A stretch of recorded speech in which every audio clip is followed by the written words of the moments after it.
मैं आप सभी के ध्यान में ये एक बात लाना चाहती हूँ कि कल मैंने सुना है किसी से कि कोई मेरे भाई साहब बोल रहे हैं कि मैडम जो है वो टेंडर जो है वो नहीं लगने दे रही है।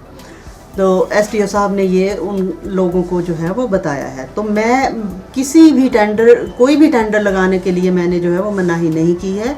मैं आपको एक बात बता दूं कि जो टेंडर जो थे वो पेवर के टेंडर के लिए मैंने कैंसिल करने के लिए इनको बोला था, क्योंकि इन्होंने जो थे वो एनटीसीपी के पेवर जो है वो लगाने के लिए बाद में जब टेंडर हो गए उसके बाद में कोरिजेंटम निकाला कि ये पेवर जो है वो एनटीसीपी के जो हैं वो लगने चाहिए। मैंने इनको ये बोला कि जो भी हिमाचल गवर्नमेंट से अप्रूव्ड रेट हैं पेवर के, वो पेवर जो हैं वो आईएसआई मार्क जो है वो लगाए जाएं।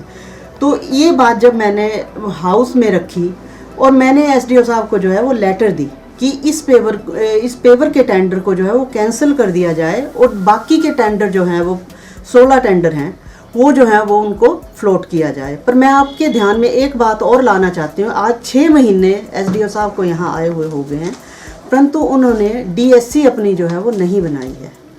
डीएससी जो है, हमारी डीएससी जो है वो टेंडर, जो भी टेंडर खुल रहे हैं वो जेई हमारे जो डलहौजी में हैं उनकी डीएससी से जो है वो टेंडर जो है वो खुल रहे हैं।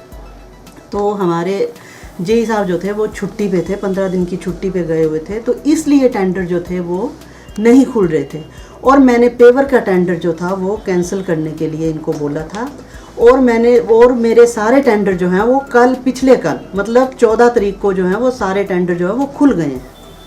तो इसके लिए आरोप लगाना जो है वो बेबुनियाद है, मैं समझती हूँ।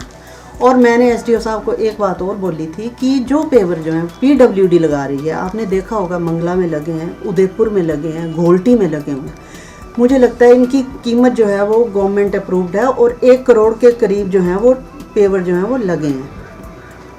तो इन्होंने बीच में ही जो है वो ये बात हो गई। तो इन्होंने इस बात, हमारी मीटिंग थी 13 तारीख को। तो जब 13 तारीख को मैं यहाँ आके बैठी, हाउस मीटिंग थी हमारी आपातकालीन, इसीलिए हमने आपातकालीन जो थी वो मीटिंग रखी थी कि इस टेंडर को जो है वो कैंसिल किया जाए। और इसके बाद जो है वो मेरे टेबल पर, आपको मैं बता दूं कि 2 लेटर्स जो थी यहाँ पर आके रख दी कि मैडम आप साइन कर दो। मैं आपको बताऊं वो लेटर किस बात की थी। वो लेटर थी एक लाइट के पोल की और दूसरी जो थी वो बेंचेस की। वो बेंचेस और लाइट के पोल की जो थे वो कोटेशनों पर जो थे वो उन्होंने टेंडर खोल दिए।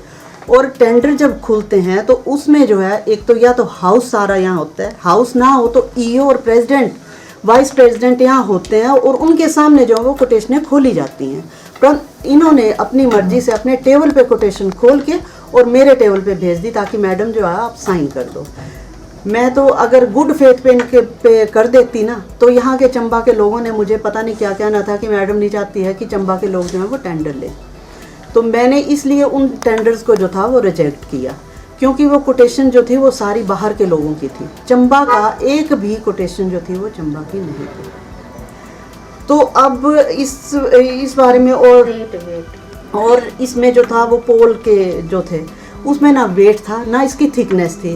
क्योंकि मैं तो टेक्निकल हूँ नहीं, परंतु मैं भी किसी से पूछ सकती हूँ कि ये इसका क्या मतलब है कि ये कोटेशनें जो है वो सीधे रेट, ओपन रेट पे उनको दिए हुए। जो मैंने चंबा में बेंचेस जो थे उनकी कीमत कम थी। हम पहले भी चंबा में ही बेंचेस बनवाते थे।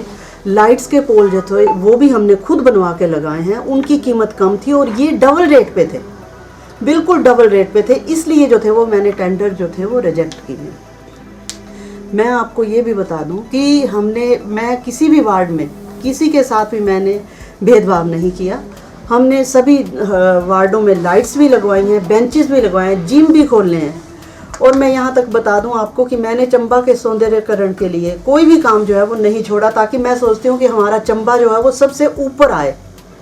चंबा हमारा आगे पिछड़ा हुआ जो है वो जिला घोषित किया गया, तो मैं सोचती हूँ कि जितनी जल्दी हो सके इससे जो है ये दाग जो है वो हटना चाहिए।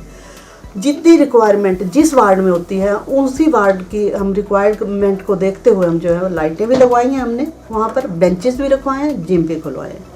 और अगर हम ये बोलते हैं कि आपको इससे ज़्यादा अगर रिक्वायरमेंट है तो आप बताइए, हम उसी हिसाब से जो है वो लाइटें आपके लगवाएंगे। अभी मैं आपको बताऊं, हमने 15-15 लाइटें जो है वो हर वार्ड में दी हैं, और इससे पहले भी हमने लाइटें लगवाई हैं, पोल भी लगे हैं। हमने इलेक्ट्रिसिटी से बात करके उनसे पोल लगवा के और जो है वो लाइटें लगवाई हैं। मैडम जी, जो पोल की आप बात कर रहे हैं, तो जो ये कोटेशन पे जैसे आपने कहा है कि ये जो है एसडीओ साहब कोटेशन पे जो है वो पोल के टेंडर करना चाहते थे, तो कितने पोल थे और लगभग उनकी कितनी की जो है वो कीमत बनती सर, एक बात मैं आपको बताऊं कि हम जो है वो कोटेशन पे काम नहीं कर सकते, क्योंकि गवर्नमेंट के हमारे आदेश हैं कि 5 लाख से ऊपर जो है हम जो है वो कोटेशन नहीं कर सकते। तो इसके लिए ये जो इनकी कीमत तो मेरे ख्याल से 17 लाख बेंचेस की, और पोल की कीमत जो थी वो 11-12 लाख जो है वो पोल की कीमत जो है बनती है। तो ये आप बताइए मेरे को कि ये काम कोटेशन पे हम कैसे कर सकते थे। तो मैडम, आपको क्या लगता है कि जो एसडीओ साहब हैं, जो सरकारी नियम है उसको क्यों ताक पे रख रहे हैं? तो ये तो आप भी देख सकते हैं कि ये तो धांधली का काम है, और तो कुछ नहीं हो सकता इसमें।